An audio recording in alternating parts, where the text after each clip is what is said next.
It's winter time on the Wildcreek, and I'm up in the Adelaide Hills. I thought I'd go for a walk this morning along one of our local streams, and to my delight I could sit and watch for an hour a larger female brown trout going through her spawning, with a younger male coming in behind her. Here on these marginal streams, it's a tough existence. These fish, a self-supporting population, have probably been here for about nearly 100 years. The strain is truly wild.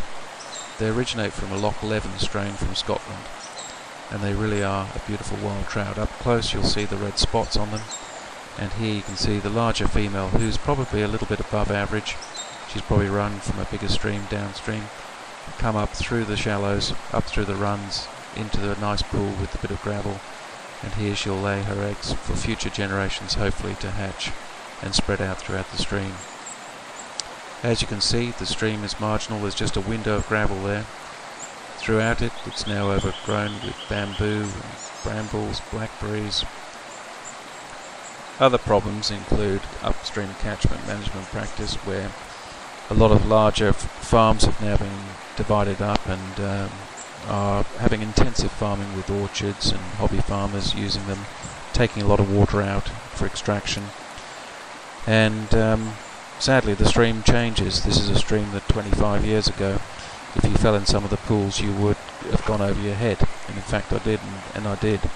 So however, it's still a joy to be able to sit down and watch browns spawning in the wild, and seeing them at such close quarters is always a pleasure.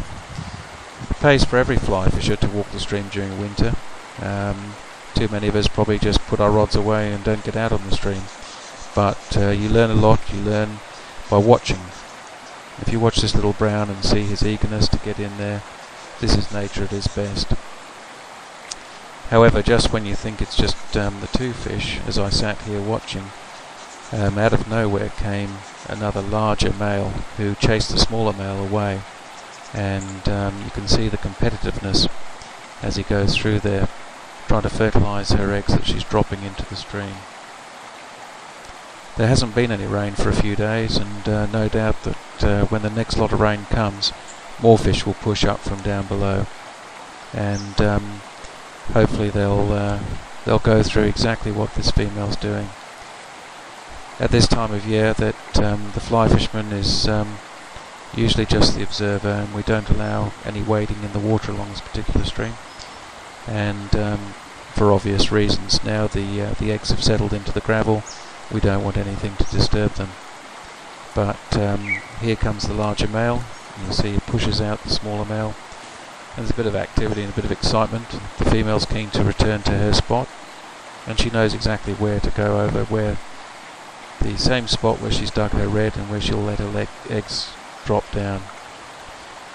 The bigger male will come in, and his milk will go over those eggs as well, and that's nature, and that's probably why we've got such a strong wild population that survives against all odds. I was very privileged to watch these fish, and I hope you've enjoyed. Brought to you by Wildcreek Fly Rods.